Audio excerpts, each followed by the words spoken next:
Assalamualaikum warahmatullahi wabarakatuh. Perkenalkan, nama saya Muhammad Habibullah dari jurusan Agribisnis Fakultas Pertanian Universitas Riau. Di sini saya akan menjelaskan materi dari PPT yang berjudul Hubungan Patron Klien dan Jaringan Sosial. Tugas ini ditujukan untuk memenuhi tugas pada mata kuliah Sosiologi Pertanian dan Pedesaan yang diampu oleh dosen pengampu Bapak Mekierlon SPMSI. Baik semuanya, kita langsung masuk pada bagian yang pertama, yaitu pengertian hubungan patron-klien. Patron-klien adalah hubungan sosial antara dua pihak yang tidak setara. Patron sendiri adalah pihak yang memiliki kekuasaan, modal, atau pengaruh. Klien adalah pihak yang memiliki ketergantungan pada patron. Hubungan ini bersifat timbal balik tetapi tidak seimbang. Jadi, patron ini sama saja dengan atasan dan klien sebagai bawahannya. Biasanya hubungan ini banyak ditemukan pada masyarakat agraris, di mana petani kecil membutuhkan akses modal, lahan, atau perlindungan dari pihak yang lebih kuat secara ekonomi. Sekarang kita masuk pada pengertian hubungan patron-klien menurut para ahli. Yang pertama yaitu menurut Christian Pelras. Patron-klien adalah hubungan pribadi antara dua pihak yang tidak setara kedudukannya, di mana patron memiliki kekuasaan atau sumber daya lebih besar, sedangkan klien bergantung padanya. Hubungan ini didasarkan pada loyalitas, kepercayaan, dan berlangsung dalam jangka waktu yang lama. Sedangkan menurut James C. Scott, patron-klien adalah hubungan pertukaran antara pihak yang berbeda status sosial dan ekonomi. Patron memberi perlindungan atau bantuan, sementara klien membalas dengan dukungan dan kesetiaan. Hubungan ini muncul karena adanya ketimpangan kekuasaan dalam masyarakat. Sekarang kita masuk pada karakteristik hubungan patron-klien di pedesaan. Karakteristiknya ini ada 6. Yang pertama, bersifat tidak setara. Artinya, ada pihak yang lebih kuat dan ada yang lebih lemah. Patron punya modal, lahan, atau kekuasaan, sedangkan klien bergantung pada itu. Karena nggak seimbang, biasanya patron punya pengaruh lebih besar dalam pengambilan keputusan. Yang kedua yaitu jangka waktu panjang. Hubungan ini nggak cuma sekali dua kali transaksi, tapi bisa berlangsung lama, bahkan bertahun-tahun. Kadang juga hubungan ini turun-temurun, karena sudah jadi kebiasaan dalam struktur sosial desa. Yang ketiga yaitu ada timbal balik. Walaupun nggak setara, tetap ada saling menguntungkan. Patron memberi modal, pekerjaan, atau perlindungan. Klien balas dengan tenaga, dukungan, atau kesetiaan. Yang keempat yaitu bersifat personal. Hubungannya biasanya dekat dan nggak resmi. Tidak ada kontrak tertulis, tetapi lebih ke hubungan kepercayaan, kedekatan, atau bahkan karena sudah saling kenal sejak lama. Yang kelima yaitu kepercayaan dan loyalitas. Yang kelima yaitu kepercayaan dan loyalitas. Hubungan ini bisa jalan karena ada rasa percaya. Klien harus loyal supaya tetap dapat bantuan, dan patron juga harus jaga komitmen supaya klien tetap setia. Kalau salah satu melanggar, hubungan nanti bisa retak. Yang keenam yaitu ada perlindungan dari patron. Patron biasanya jadi tempat pelindung kalau klien lagi susah, misalnya gagal panen atau ada konflik. Jadi, bukan cuma hubungan ekonomi, tetapi juga ada unsur rasa aman di dalamnya. Sekarang kita masuk pada bagian peran patron di desa. Yang pertama yaitu elit desa. Elit desa itu seperti kepala desa atau staf-staf yang bekerja di kantor desa. Perannya di desa yaitu memberikan perlindungan sosial kepada warga, membantu mengurus administrasi seperti surat, bantuan, atau program pemerintah, lalu menjadi penengah dalam konflik masyarakat, mempengaruhi pilihan politik warga, dan memberikan akses informasi dan bantuan sosial. Yang kedua itu pemilik lahan luas. Perannya di desa adalah menyediakan lahan untuk digarap petani kecil, memberikan pekerjaan kepada buruh tani, memberikan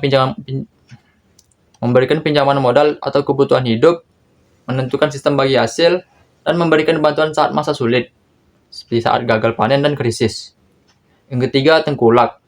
Perannya di desa memberikan pinjaman modal sebelum masa tanam, membeli hasil panen tani, menentukan harga hasil pertanian, terus sediakan akses pasar, dan menjadi penghubung antara petani dan pasar besar. Lalu juga ada peran klien di desa. Klien yang pertama adalah petani kecil. Perannya mengolah lahan milik patron atau lahan sendiri dengan modal dari patron. menjual hasil panen kepada patron, terutama jika berhutang modal, mengikuti arahan patron dalam sistem tanam atau distribusi hasil, memberikan dukungan sosial dan politik kepada patron. Lain yang kedua adalah buruh tani.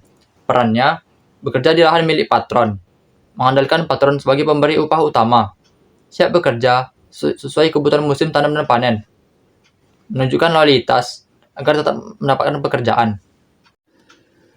Selanjutnya kita masuk pada bagian bentuk ketergantungan dalam hubungan patron-klien. Yang pertama dalam aspek ekonomi. Bentuk ketergantungan yang pertama adalah pinjaman modal usaha tani, lalu sistem bagi hasil, penjualan hasil panen ke tengkulak, dan ketergantungan pada harga yang ditentukan patron. Dalam aspek ekonomi ini, klien sangat bergantung pada patron karena keterbatasan modal dan akses pasar. Petani kecil biasanya meminjam modal ke patron sebelum masa tanam dan harus membayar dengan hasil panen. Kondisi ini membuat posisi tawar petani lemah, terutama dalam menentukan harga. Selanjutnya pada aspek sosial. Bentuk ketergantungannya adalah perlindungan saat mengalami konflik, bantuan saat ada kebutuhan mendesak, dukungan dalam acara sosial seperti pernikahan atau kematian, hubungan berbasis kepercayaan dan kedekatan. Secara sosial, patron sering menjadi tempat bergantung saat klien menghadapi masalah. Misalnya, saat ada konflik atau kebutuhan mendesak, patron bisa membantu secara materi maupun pengaruh sosial. Hubungan ini membuat klien merasa aman, tetapi juga semakin terikat secara sosial. Lalu yang terakhir, pada aspek politik. Bentuk ketergantungannya yang pertama, klien mendukung patron saat pemilihan kepala desa. Patron mempengaruhi pilihan politik klien dan memiliki hubungan kekuasaan dalam pemerintahan desa. Dalam bidang politik ini, ketergantungan terlihat dari dukungan klien terhadap patron dalam pemilihan atau keputusan desa. Karena patron punya pengaruh besar, klien cenderung mengikuti arah politiknya. Jadi, hubungan ini juga berdampak pada distribusi kekuasaan di tingkat desa. Selanjutnya kita masuk pada konsep jaringan sosial di pedesaan. Pengertian jaringan sosial adalah pola hubungan antar individu atau kelompok dalam masyarakat. Hubungan tersebut saling terhubung dan saling berinteraksi secara terus-menerus. Jaringan sosial di pedesaan dibangun atas dasar kekerabatan, kedekatan tempat tinggal, dan kesamaan pekerjaan. Dan juga dilandasi nilai gotong royong, solidaritas, dan kepercayaan. Jaringan sosial di pedesaan berfungsi sebagai sarana kerjasama untuk memenuhi kebutuhan hidup, yang menjadi bagian penting dalam struktur sosial masyarakat di pedesaan.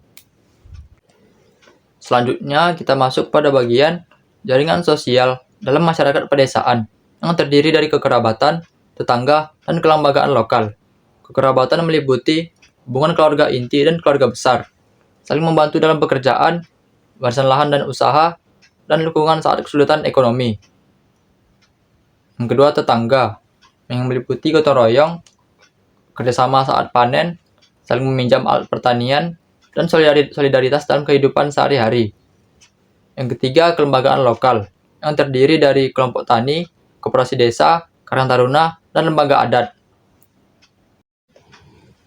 Selanjutnya kita masuk pada bagian fungsi jaringan sosial dalam akses sumber daya. Fungsi jaringan sosial yang pertama adalah memudahkan mendapatkan informasi, akses bantuan pemerintah, akses modal usaha, dan akses pasar hasil pertanian. Jaringan sosial membantu masyarakat desa lebih mudah memperoleh berbagai sumber daya yang dibutuhkan untuk menunjang kegiatan ekonomi dan meningkatkan kesejahteraan hidup. Selanjutnya, fungsi jaringan sosial dalam perlindungan sosial. Fungsinya yang pertama adalah bantuan saat gagal panen, lalu dukungan saat sakit atau musibah, solidaritas ekonomi, dan sistem saling membantu. Jaringan sosial berperan sebagai bentuk perlindungan sosial informal yang membantu masyarakat desa menghadapi situasi sulit dan ketidakpastian ekonomi. Lalu fungsi jaringan sosial yang terakhir adalah sebagai strategi bertahan hidup petani. Fungsinya yang pertama adalah diversifikasi pekerjaan, lalu kerjasama dalam produksi, sistem arisan atau simpan pinjam, dan mengurangi risiko ekonomi. Melalui jaringan sosial, petani dapat menyusun strategi bersama untuk mempertahankan kelangsungan hidup di tengah tantangan ekonomi dan perubahan kondisi pertanian.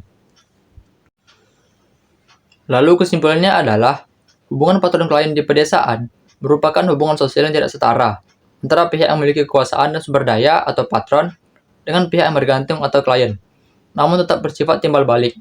Pola ini membentuk ketergantungan dalam aspek ekonomi, sosial, dan politik. Di sisi lain, jaringan sosial melalui kekerabatan, tetangga, dan kelembagaan lokal berperan penting sebagai sarana akses sumber daya, perlindungan sosial, serta strategi bertahan hidup masyarakat desa. Sekian pemberian materi dari saya. Mohon maaf atas kesalahan yang saya perbuat. Saya akhiri. Wassalamualaikum warahmatullahi wabarakatuh.